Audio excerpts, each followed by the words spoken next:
Me voy al diálogo mano a mano con Julio González Infran, un hombre que quiero que conozcan. Julio, ¿cómo le va? ¿Qué tal? ¿Cómo te va, Paulino? Un placer, bienvenido, buenas tardes. Gracias. Gracias por venir. Bueno, primero, vamos a hablar del tema hidrovía. Para eso, ¿a quién representa usted? Bueno, yo soy el secretario general del Centro de Patrones y Oficiales Fluviales de Pesca y Cabotaje Marítimo. Además, estoy representando en la ITF, que es la Organización Internacional del Transporte, a nivel de presidente de la Navegación Interior Latinoamérica y el Caribe. Y además estoy representando también como vicepresidente mundial de la actividad de navegación interior. O sea, usted es de los que usa la hidrovía. Somos los que trabajamos en ella y lo usamos. Exacto. Bueno, desde ese lugar. Sí. Mañana termina la concesión, la Administración General de Puertos debe hacerse cargo de la hidrovía. Sí. Va a pasar a cobrar el peaje. Suponemos que el dragado lo va a seguir haciendo Jan de Nul, que es una de las empresas belgas, una de las 4 o 5 compañías que en el mundo hace este tipo de tareas. Sí. ¿Por qué es tan importante el futuro de la hidrovía? Por la hidrovía sale la exportación de toda la región. Sale la carga de Brasil, gran parte de la carga de Brasil, toda la carga de Paraguay, parte de la carga, gran parte de nuestro comercio exterior pasa por ahí, y también carga del Uruguay. Por eso es importante la vía, por el tráfico de carga que significa esta hidrovía, que es la unión del río Paraná con el río Paraguay. Por eso es importante. ¿Eso qué lleva? A que las zonas que están dentro de la influencia de esta hidrovía se desarrollen agrícolamente. Es decir, se ha extendido la frontera de granos y ha aumentado la producción. Nosotros en la década del 90 transportamos 800.000, 900.000 toneladas de granos y hoy estamos cerca de las 30 millones de toneladas. O sea, 30 veces más. De exportación. En 25 años. Esa es la importancia económica de más del la hidrovía. 85% de lo que Argentina exporta sale de ahí. Exactamente. Entonces, por eso es importante esta ruta. Y ahora, esa ruta hay que mantenerla. Ahora, muy bien. ¿El concepto cuál es? La discusión de fondo que hay acá es quién draga el río. No hay otra discusión real. Porque el dragado es el que permite que el dragado es lo que permite barcazas. que los barcos entren con profundidad, con calado, le decimos nosotros, para que lleve mayor cantidad de carga. Un barco, por ejemplo, de 40.000 toneladas, tiene que entrar más o menos en 28, 29, 30, 32 pies de calado, de profundidad. ¿Y eso cuántos metros son? Y estamos hablando más o menos de 12, 15 metros de profundidad. Entonces, ¿qué pasa? El río, todos los días, las 24 horas al día, va llenando ese canal. Por eso hay que hacer el mantenimiento de la profundidad del dragado. Y muchas máquinas, permanente. Mucha tecnología. Hay que tener, las dragas valen fortuna, una draga vale 34, 35 millones de dólares como mínimo. Una draga. ¿Cuántas debe haber en el río? No, tiene que tener por lo menos 7 en toda la extensión de los 1.500 kilómetros, más las embarcaciones auxiliares. La hidrovía hoy da trabajo a más o menos 800 personas, 800 familias. Directas. O sea, claro, es una empresa monstruo todo este desarrollo. Que la Argentina no está en condiciones de hacerlo. El Estado. El Estado no tiene herramienta para eso. Bueno, algunos decían, viendo el riachuelo va a ser casi imposible, ¿no? Pero claro, solo que está aquí el problema es que nosotros en otras épocas hemos tenido dragado y balizamiento nacional del Estado a través de vía navegable. Siempre hemos mantenido nuestros ríos, nuestros canales, tanto de mar como de río, con estructura propia. Eso, después de la década del 90, se desmanteló completamente. Todos los gobiernos, los desmantelaron permanentemente, hasta los galpones se vendieron. Por lo tanto, hoy sería imposible asumir el Estado el control. No, una cosa es el control. El control, cuando hablamos de control, ¿de qué queremos hablar? ¿Controlar la carga, el transporte de la carga? ¿Controlar que la draga esté trabajando y saque los metros cúbicos que dice que saca? ¿Qué tipo de control? Porque ese control se hace hoy. Hoy se hace ese control. Correcto. La hidrovía, a través de vía navegable, tiene sistema de control que dice, a ver, ¿cuántos metros cúbicos moviste acá? ¿Es cierto que esta draga trabajó tantas horas sacando tantos metros cúbicos? Eso es un control. El otro control que lo tiene que hacer el Estado es aduana y prefectura. Aduana con la carga, de dónde sale, cuánto sale, si se paga o no se pagan los impuestos, etcétera, etcétera. Y la prefectura en la calidad de la tripulación, en la navegación y la seguridad de la navegación. Son controles que hoy están. O sea, Julio, perdón, cuando un colectivo amplio, cercano al gobierno y hasta ideológicamente afín, hasta con Tayana participando en algunos foros al respecto, etcétera, dicen que quieren estatizar porque por ahí, hasta Cristina Fernández de Kirchner en algún momento hizo alusión, por ahí se evaden impuestos y se exporta de manera ilegal, etcétera. En realidad lo que están diciendo es que el propio Estado, que el gobierno está fallando. Está fracasando, porque lo que hay que tener claro es esto: el que draga el río no tiene nada que ver con la carga. Y si entra droga por allí, también es el Estado que no fiscaliza. Porque el que draga el río no tiene nada que ver con ese problema. La empresa está para dragar el río, para garantizar la profundidad, para que el barco pase, vaya y venga sin problema. Todo el otro proceso son otros organismos del Estado que tienen que funcionar. Yo quiero aclararle a quien nos está viendo. ¿Usted es peronista? Sí, sí. No hay duda. No, hasta ahora. ¿Cuánto hace que es dirigente gremial? Y yo ya hace más de 14 años. ¿A qué edad se subió un barco por primera vez? Yo de muy pibe, de 15 y 16 años ya empecé a navegar. Cuando le dicen que la soberanía es eso, y ve al Estado y al gobierno actual, que se jacta de ser peronista, me dirá usted si es sí o no, ¿entiende que está dando la discusión como corresponde o que no está entendiendo el problema? Eso es una equivocación. No entiende el problema. No tiene nada que ver la soberanía con estas cosas. Mire, nosotros concesionamos la Ruta 2. Sí. Muy bien, ¿perdimos soberanía porque establecimos una concesión sobre una ruta? No, pago un peaje, nada más. Exactamente. Para que me la mantengan. Exactamente, y eso es lo que pasa en la hidrovía. Y si eran la soberanía no está en juego. ¿Sabe dónde está en juego la soberanía? Que es algo que no se discute cuando no tenemos flota. Porque nosotros no usamos la hidrovía, porque no tenemos barcos. ¿Quién la usa? Paraguay tiene el 98% del transporte y las banderas extranjeras en el mar. ¿Y qué pagan impuestos en el exterior? Y claro, en Paraguay. En la bandera, claro, la bandera es la que cobra el impuesto. ¿Y por qué hay barcos con bandera paraguaya y no argentina? Porque nosotros no tenemos políticas para desarrollar la flota. Nadie discute esto. ¿Por qué si nosotros tenemos los ríos? Nosotros tenemos los astilleros, nosotros tenemos los puertos, nosotros tenemos la carga, tenemos las tripulaciones, ¿por qué no tenemos barcos? ¿Cómo puede ser que un país mediterráneo como Paraguay, que es una gran nación, tenga un desarrollo tan importante en su flota y nosotros no podemos tener flota? Y Paraguay no tiene salida al mar, nosotros tenemos salida al mar, tenemos un extenso litoral marítimo.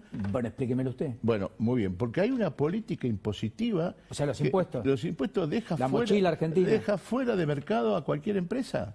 La presión fiscal que tiene Paraguay en su bandera es del 35%. La presión fiscal que tiene Argentina sobre su bandera es del 75%. 35 contra el 75. El inversor que viene a poner un barco en la Argentina o en la hidrovía, ¿a dónde te pensás que va a poner la bandera? En primer lugar. En segundo lugar, políticas que hacen falta en Argentina. Nosotros no fabricamos chapa naval. ¿Por qué no fabricamos chapa naval? Porque perdimos la matrícula para fabricar chapa naval. La certificación, la perdimos. Entonces nosotros no certificamos chapa naval, no fabricamos y no certificamos. ¿Quién la certifica? Eso, Brasil certifica chapa naval, hay países, Estados Unidos, que certifica, o sea, tienen chapa naval certificada. Y nosotros importamos chapa naval. Paraguay también. Pero Paraguay, como no fabrica chapa naval, importa libre de impuestos. ¿Y Argentina? Y Argentina con todo el impuesto habido y por haber.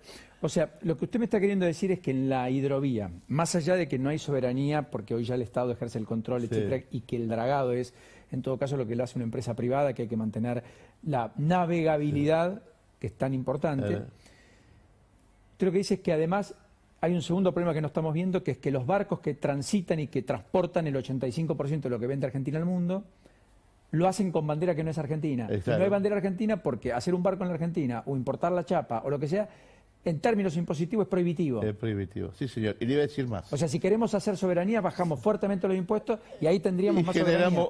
Generamos flota mercante argentina, con tripulación argentina, con trabajo argentino y con transporte de carga. O sea, no tiene la Argentina, con los ríos interiores que tiene, la salida al mar, etcétera, no tiene flota mercante. No tenemos flota mercante. Propia.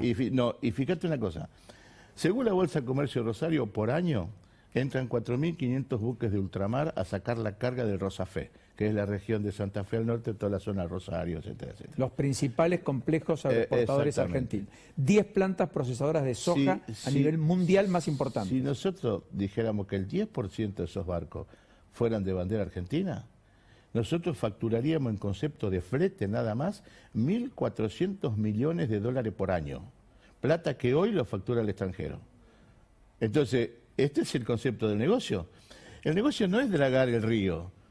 El negocio no es hacer el dragado y balizamiento. El negocio es explotar las vías navegables a favor de la industria nacional y del trabajo argentino. Ese es el negocio. Y el Estado puede cobrar impuestos sobre ese negocio, que hoy no lo tiene porque lo hace el extranjero. O sea, nos quedamos en la discusión chiquita y sesgada. Exactamente. Y sin información. Claro, discutimos cosas que no tienen ninguna importancia dentro del desarrollo económico. ¿Cuánto es el total del traslado de mercadería por ríos interiores en la Argentina, del total del conjunto del costo famoso de logística, recontra alto que Argentina tiene? Te voy a decir una cosa. Por la hidrovía, de Rosario al norte, todo el transporte de la carga de la región viene a esa zona y por Rosario salen aproximadamente entre 80 y 90 millones de toneladas, nada más que de esa zona, al mundo. Por año. Por año. Fíjate que yo te decía 4.500 buques de ultramar. Bueno, cada buque de ultramar representan más o menos unos 1.300 camiones. Cada buque. Cada buque, son 40.000 toneladas, 1.300, 1.400 camiones. O sea, cuanto más buques pongamos, tenemos por cada buque 1.400 camiones menos en las rutas. Exactamente. Un convoy de empuje transporta de Santa Fe al norte la misma cantidad que un Panamax de Santa Fe al sur. ¿Traducido? Quiere decir que yo puedo bajar 40.000 toneladas de carga desde Corrientes para abajo y puedo cargar un barco de 40.000 toneladas de Santa Fe para afuera. O si no lo hago con 1.400 camiones. O si no, claro, pero el comercio exterior argentino, todo lo que produce la Argentina afuera, no va por camiones, va por barco. Correcto. El 90% del comercio exterior argentino es por barco. El negocio de la Argentina es tener flota para trabajar en ese comercio exterior. O sea, que haya un barco argentino que vaya a los mercados mundiales, en exactamente, en Europa, o en Estados Unidos, o en los mercados Asia. mundiales, porque los mercados están al norte y la Argentina está muy al sur. Entonces, todo el tráfico de transporte de carga se hace vía marítima y nosotros no tenemos ese negocio. Si la soja vale 70 mangos, y ahí hay que descontarle la logística, cuando más baratos somos nosotros, más negocio para el que hace la logística. Fíjate, si nosotros decimos, que era una discusión que teníamos con el gobierno anterior, el de Macri, necesitamos bajar los costos en los puertos para ser competitivos. Mentira, porque no bajan los costos del flete. ¿Por qué? Porque el que hace el flete no somos nosotros, son los extranjeros que dicen, ahora me conviene operar en ese puerto argentino porque me sale más barato. Correcto. Y me quedo con la diferencia. Definitivamente. Entonces, pero el flete es el mismo. ¿Cuánto tiene de impuestos el combustible en Paraguay y cuánto en la Argentina? Bueno, de los barcos que transitan la hidrovía. por ejemplo, en Argentina el combustible tenés más o menos un 35-40% de presión impositiva. En Paraguay tenés un 10%. Paraguay hay una famosa ecuación, 10 más 10 más 10. Esa es la política impositiva de Paraguay. ¿Qué significa? 10 impuestos a la ganancia, 10% de impuesto al IVA, 10% de cargas sociales. Y eso explica parte del fenómeno de progreso de Paraguay de los últimos años. Claro. Sí, Paraguay exporta más de lo que produce. ¿Por qué? Porque los países limítrofes llevan a Paraguay evaden y llevan la carga a través de la flota paraguaya, le conviene más. No pagan todos los impuestos que le cobramos nosotros. Julio, ha sido un enorme placer. Gracias. Hay mucho para hablar de esto. Porque, ¿qué tenemos que hacer para tener una flota competitiva? Esa es la gran pregunta. Una ley de marina mercante. Tenemos que hacer una ley de marina mercante, pero además, ¿qué más tenemos que hacer? Utilizar la tecnología. Tenemos que bajar el costo del combustible y tenemos que bajar la contaminación, que esta gran bajante del río Paraná es consecuencia del cambio climático que estamos sufriendo a pleno. Ahora, ¿qué hacemos nosotros para combatir el cambio climático? Nada, seguimos emitiendo gases de efecto invernadero y en la hidrovía todavía más se concentra, porque los barcos que están fuera de norma en Europa vienen a laburar acá. Y eso porque usan un un combustible que no se usa en y, Europa. y, claro, una emisión de gases que en Europa no se lo permite. Si nosotros pusiéramos en marcha una política para decir, bueno, vamos a cambiar la tecnología del combustible, la matriz de combustible en el transporte, y vamos a construir barcos, por ejemplo, a GNL, que tenemos suficiente combustible para eso, vamos a tener un producto que baja un 68% el costo del combustible y además es altamente ecológico. Y ese es un plan político para poner en marcha. Y necesitamos esa flota. Gracias, Julio. Gracias, Muy generoso.